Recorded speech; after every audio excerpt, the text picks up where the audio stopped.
When you stop drinking, how long does it take before you start getting real sleep again? When do your energy levels come back and when do you stop feeling exhausted? The average time is about 6 weeks, but that also depends on how much you were drinking and for how long. It also depends on what you're eating, what you're drinking, and what you're doing throughout the week.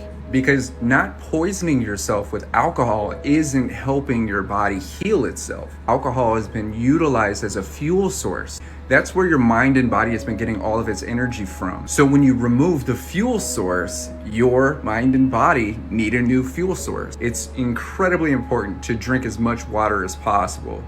Eat healthy foods. Start thinking healthy thoughts. If you can't come up with healthy thoughts, then you need to practice thinking them with affirmations.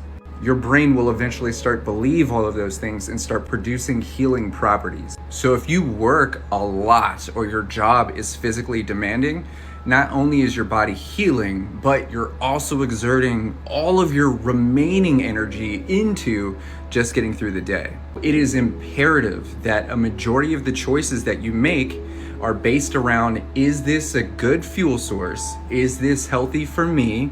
And is this going to help my body operate better? Just not drinking isn't going to help you get better. It's just not poisoning yourself any longer.